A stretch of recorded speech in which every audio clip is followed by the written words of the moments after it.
남편의 대학 동창 모임을 통해서 알게 되었다고 해요. 그리고 또래 자녀들을 두고 있었기 때문에 급격히 친해지면서 식사 자리, 술자리, 그리고 골프 모임도 자주 가졌다고 합니다. 저희 의뢰인분이 초등학생 아이가 있었어요. 그런데 하루는 엄마인 저희 의뢰인분께 와서 지난 밤에 좀 수상한 여자가 집에 들어오는 걸 본 것 같아. 그런데 뭐 누구누구 엄마였던 것 같아. 네, 안녕하세요. 사랑학개론 MC 선입니다. 오늘은 법무법인 세움 류현정 변호사님을 모셨습니다. 반갑습니다. 네, 반갑습니다.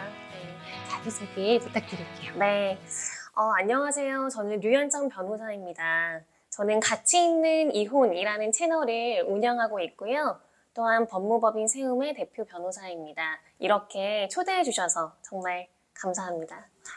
만나서 반갑습니다. 오늘은 그럼 어떤 사건을 이야기해 주실지 궁금한데요. 네. 기억에 남은 사건을 가져오셨다고 들었어요. 어떤 사건일까요?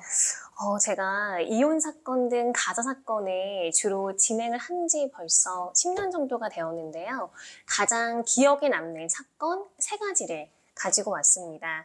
의뢰인분들의 비밀을 보장해드려야 되는 부분이 있어서 사실관계를 조금은 각색했지만 아시다시피 요즘 워낙 엽기적인 외도 사건도 많고 재산을 둘러싼 치열한 이혼 소송이 많이 진행되고 있잖아요. 그래서 모쪼록 시청자분들께 도움이 되었으면 좋겠습니다. 그러면 오늘 들려주실 첫 번째 사건은 자세히 어떤 사건일까요? 네, 우선 부부 동반 모임에서 발생했던 외도 사건입니다.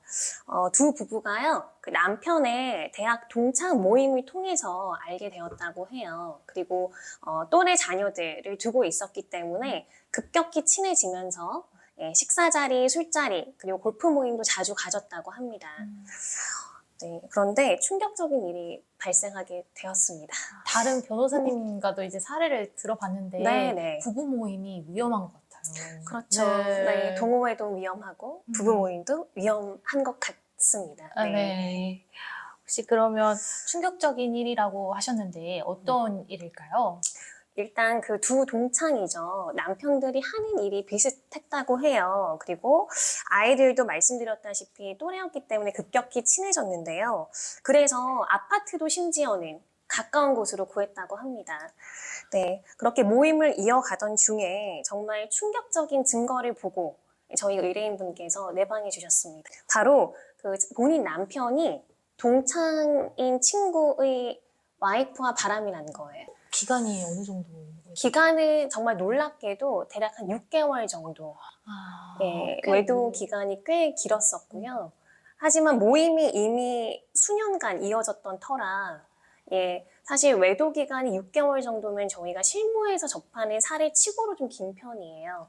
그 사이에 들키지 않고 만남을 이어나갔다는 것이 가히 충격적이었습니다. 그러면 외도했다는 사실을 어떻게 알 수 있었을까요? 이것도 정말 충격적인데요. 저희 의뢰인분이 초등학생 아이가 있었어요. 그런데 하루는 엄마인 저희 의뢰인분께 와서 지난 밤에 좀 수상한 여자가 집에 들어오는 걸 본 것 같아. 그런데 뭐 누구누구 엄마였던 것 같아 라고 얘기를 했다고 합니다.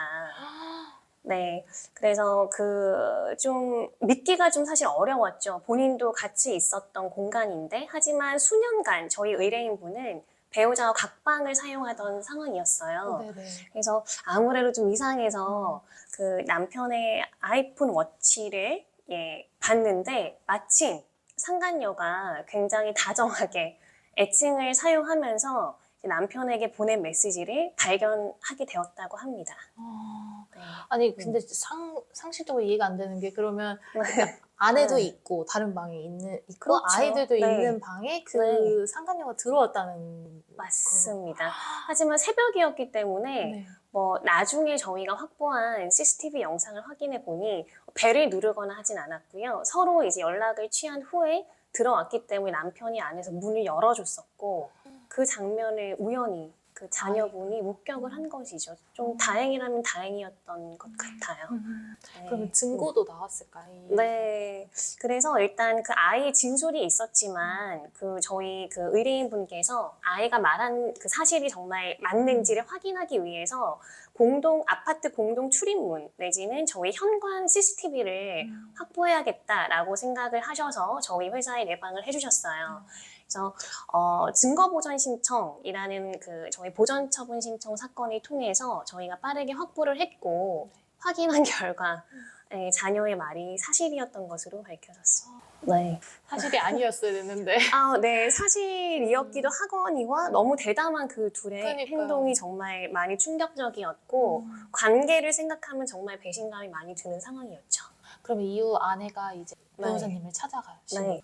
곧바로 상간녀 소송을 마음 먹으셨고 그런 남편과 살 수가 없잖아요. 네, 자녀가 있긴 하지만 그래서 이혼도 마음 먹으셔서 이혼 소송도 함께 진행하게 되셨습니다. 그러면 상대방 남편은 이 사실을 알고 있었던 걸까요? 그 상간녀의 남편, 그러니까 저희 의뢰인분의 남편의 동창이죠. 이런 사실을 전혀 모르고 있었습니다.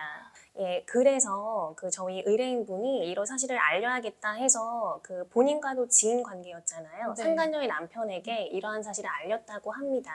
그런데 알고 보니 이미 두 사람은 바로 그 직전에 이혼을 마친 상태였고요. 네, 외도를 했다는 사실을 그 남편은 몰랐기 때문에 오히려 본인이 잘못한 부분에 대해서 그게 그 사유가 무엇이었는지는 정확히 모르겠습니다만 위자료를 지급하면서까지 네, 이혼을 마친 상황이었습니다. 위자료를 그러면 내고 이혼한 네, 거네요. 그렇죠. 사유는 알 수 없지만. 사유는 알 수 없지만 이제 본인 아내가 예, 본인 동창과 바람을 피고 있다는 사실은 전혀 알지 못했던 것이 저희 의뢰인분처럼.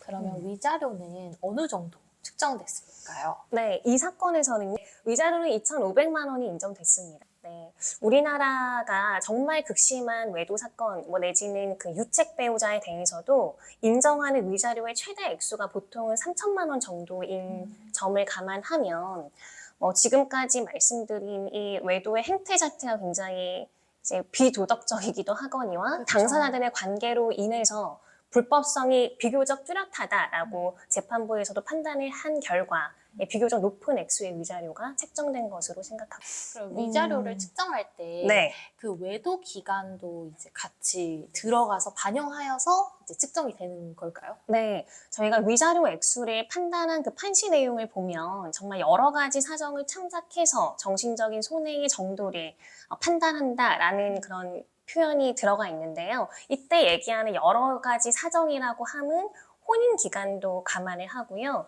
그리고 외도 기간도 감안을 합니다. 혼인 기간이 길면 길수록 이 외도로 인해서 파탄난 그 혼인의 당사자의 그 정신적인 상해가 크다라고 당연히 판단을 하고 있고요. 외도 기간도 마찬가지예요. 짧게 만난 경우보다 수년, 오래 길어지면 길어질수록 이로 인한 정신적인 충격이 크다는 판단 하에 위자료 액수가 비례해서 좀 높게 책정되는 경향성을 띠고 있습니다. 근데 약간 배신감이 진짜 엄청났을 것 같아요. 사실 그 요즘 정말 외도 사건들이 많습니다. 그리고 지금 제가 예로 든 이 사건 이외에도요, 직장 내 사내 불륜을 비롯해서 정말 충격적인 사건들이 많아요.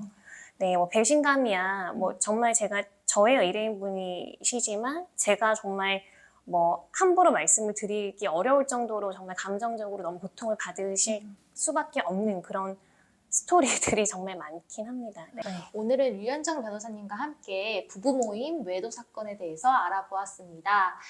유익하셨더라면 구독, 좋아요, 알림 설정 부탁드립니다. 감사합니다.